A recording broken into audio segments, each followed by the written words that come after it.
Les marchés financiers sont programmés. J'ai été longtemps remisier gérant de portefeuille à la Bourse de Paris et je croyais, comme tout le monde, que les marchés dépendaient des libres arbitres humains, des conditions géographiques et climatiques, etc. Je partageais l'illusion générale, donc je suis revenu. Les marchés sont programmés. Ils sont programmés ni plus ni moins que tous les actes de la vie. Et la meilleure stratégie que nous ayons à suivre, évidemment, c'est de tenter d'obtenir des informations sur cette programmation.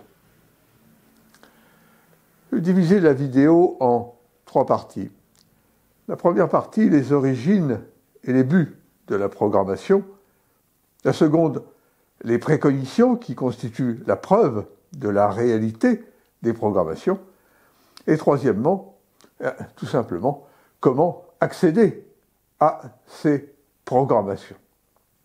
L'idée que la vie soit programmée est assez étrangère à notre société qui vit dans l'illusion de l'incarnation unique, mais elle devient tout à fait logique dans une perspective de réincarnation. J'étudie ce sujet depuis longtemps et je fais une comparaison, j'ai eu 2 vidéos sur YouTube, entre l'hypothèse de l'incarnation unique et l'hypothèse des incarnations multiples. Et la conclusion évidente et incontestable est que la seule hypothèse cohérente est celle des incarnations multiples. Que notre lointain passé influe sur notre présent est aussi simple et évident qu'hier influe sur aujourd'hui. Le second point, ce sont les préconitions qui constituent la meilleure preuve de la réalité des programmations. En effet, si on voit quelque chose, c'est parce que quelque chose est écrit. Si rien n'était écrit, il n'y aura rien à voir. Alors, les témoignages de préconitions sont extrêmement nombreux. La plupart d'entre nous ont eu des perceptions d'événements qui se sont réalisés ou connaissent des personnes qui ont eu ces perceptions. Je sélectionnais 2 brefs témoignages. Alors, la première de Karl Lagerfeld et une autre de l'humoriste Bernard Mabille.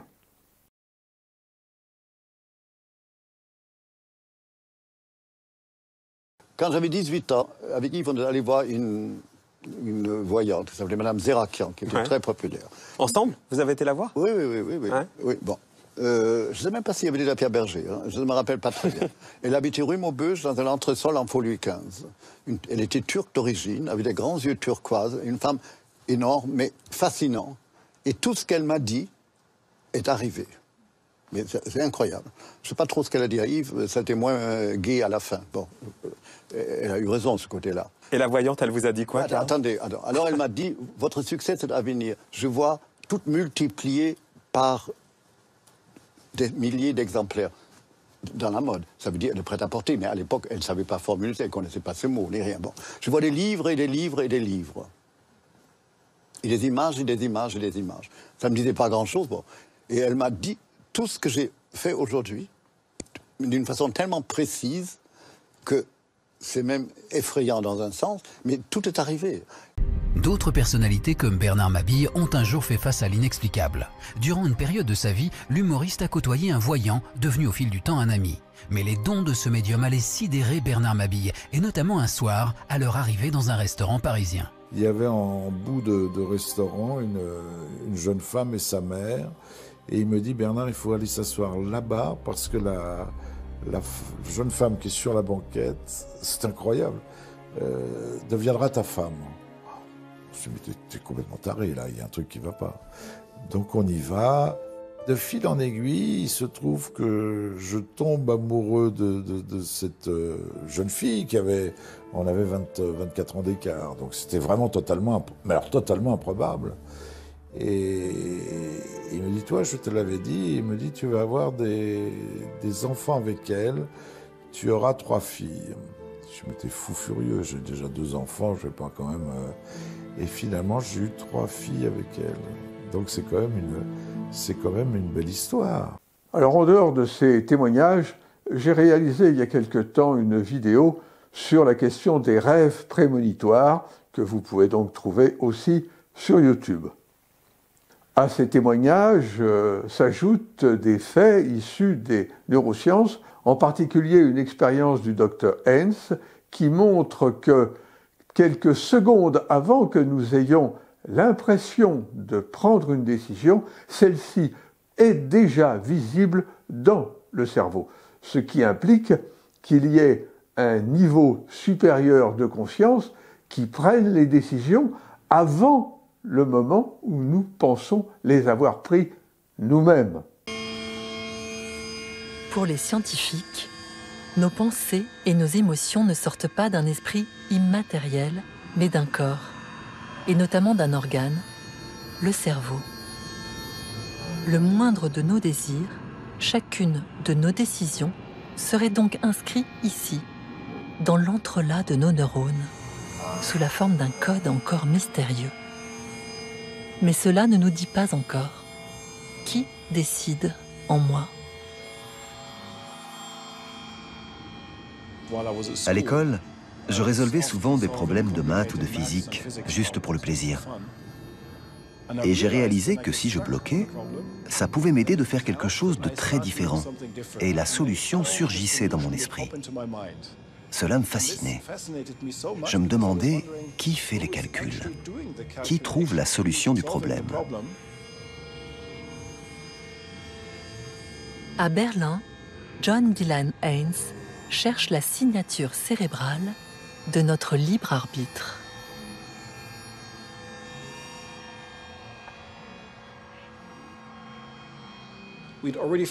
Nous avions déjà démontré que nous pouvions prédire les intentions de quelqu'un à partir de son activité cérébrale. Mais la grande question était, pouvons-nous dire à l'avance quelle décision une personne prendra dans le futur? Serait-il possible, grâce à un scanner, de prédire les choix d'une personne avant même qu'elle ait la sensation d'avoir pris sa décision?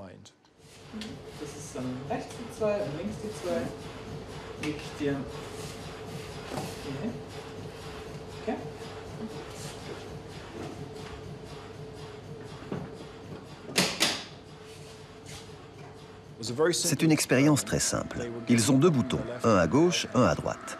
Et on leur demande de décider librement s'ils veulent presser sur le bouton droit ou gauche. C'est le libre choix.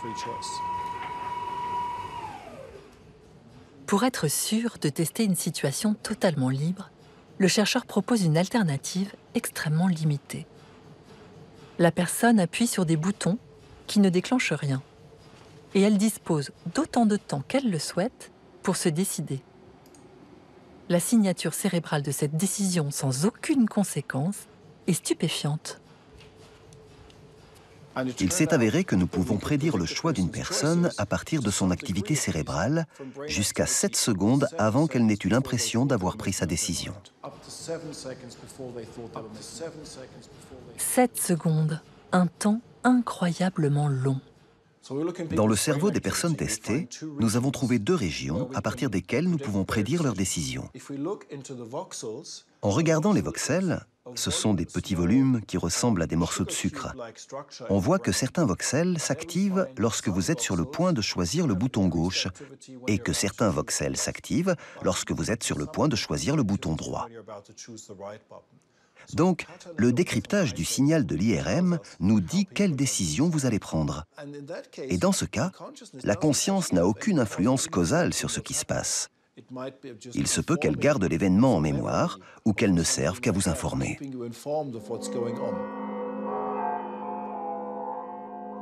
Bien sûr, cette expérience ne teste qu'une minuscule décision sans aucun enjeu. Mais qu'en est-il de nos décisions plus complexes ? Sont-elles issues d'une somme de petites décisions prises dans le secret de nos connexions neuronales? Ou bien existe-t-il un moi conscient, capable d'influencer nos mécanismes inconscients? Si par libre arbitre, on entend l'affirmation naïve que nous pouvons prendre une décision indépendamment de notre cerveau, alors les recherches actuelles sont assez claires sur le fait qu'il n'existe pas de libre arbitre. Alors le troisième point, c'est évidemment comment accéder à des informations. Ces informations qui sont absolument vitales pour un gestionnaire sur les marchés financiers. notre cerveau reçoit en permanence une masse colossale d'informations. Le docteur Andrew Newberg, qui est un neuroscientifique spécialiste des relations entre le cerveau et les états de conscience, estime que le cerveau reçoit chaque seconde 400 milliards de bits d'informations, sur lesquels seulement 2000 franchissent l'obstacle du conscient, c'est-à-dire 1/200 millionième.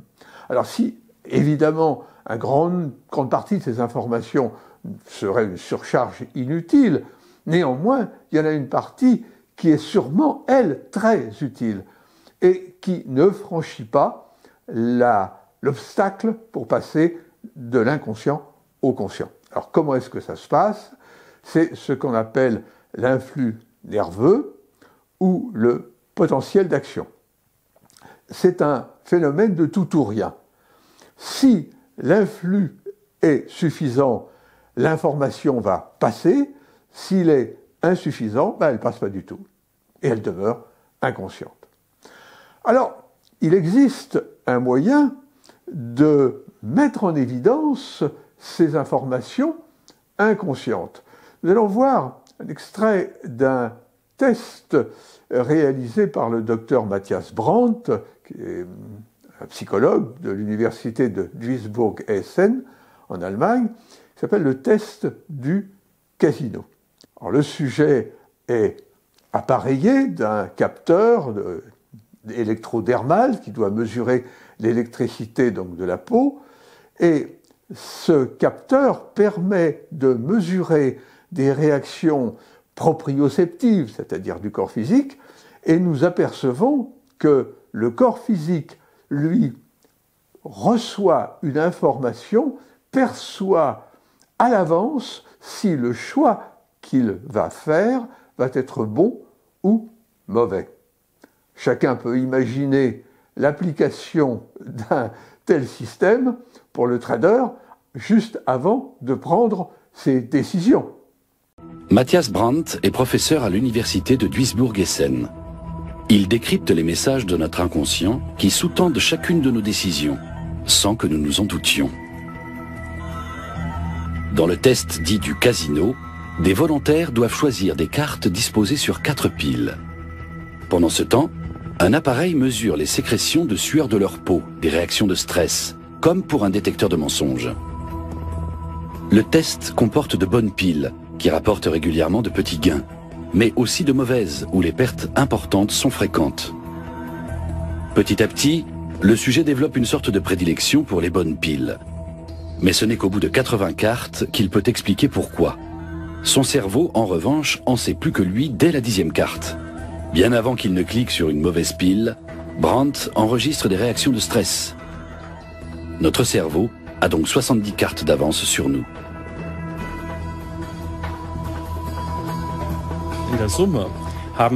En fait, avant qu'on ait une vague intuition ou même conscience de ce qui est bon pour nous, des signaux corporels nous mettent en garde contre de mauvaises décisions. Ces signaux corporels indiquent que notre cerveau est fébrile. Ils n'émanent pas du corps. Ce sont les conséquences d'une excitation au niveau du cerveau que nous pouvons ainsi percevoir et qui peuvent influer sur nos décisions.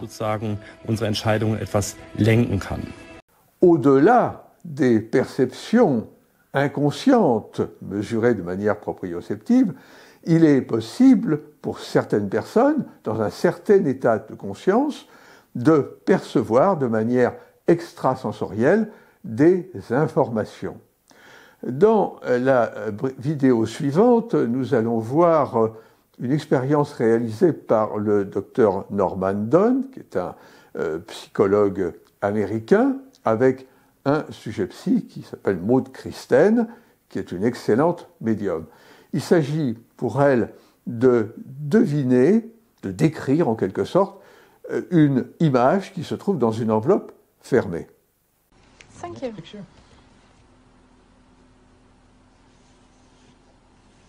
J'ai un rond, à la fois quelque chose d'affaissé ou d'écrasé, la sensation de champignon ou de la bouillotte au toucher, quand c'est mou, qu'on s'enfonce un peu, du rond mou.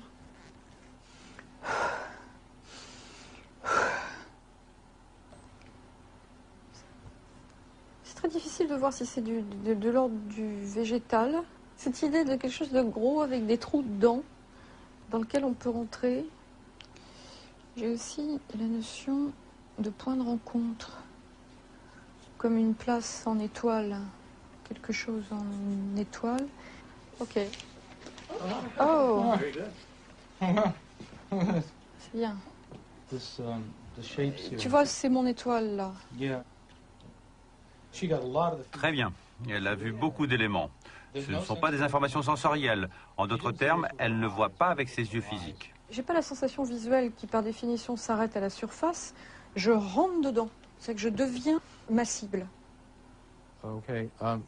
Nous allons regarder quelles étaient les ondes cérébrales de Maud au moment où elle a commencé à voir la cible. Ici, nous avons des ondes alpha qui correspondent à 10 Hz, soit 10 cycles à la seconde. Elles sont caractéristiques d'un état de profonde relaxation. Là, nous voyons l'hémisphère cérébral gauche et l'hémisphère droit. Par moments, ils sont alignés, c'est-à-dire que leur activité est synchrone. Ce n'est pas habituel. En général, les deux hémisphères ne fonctionnent pas en phase. Alors, nous avons vu que Maud Christen a été capable de donner un certain nombre d'informations concernant cette image. Et ce que nous voyons, c'est que lorsqu'elle est précisément en état de perception, son cerveau a une activité tout à fait hors norme, puisque les deux hémisphères du cerveau sont synchronisés, ce qui n'est pas habituel. Et elle est de plus dans un état d'activité électrique réduit, qui est un état alpha, entre 6 et 12 Hz à la seconde. Voilà, tout ceci nous montre qu'il est possible d'accéder à des informations sur beaucoup de choses, et en particulier pour ce qui nous concerne sur les marchés financiers, si on s'en donne les moyens. À nous de jouer.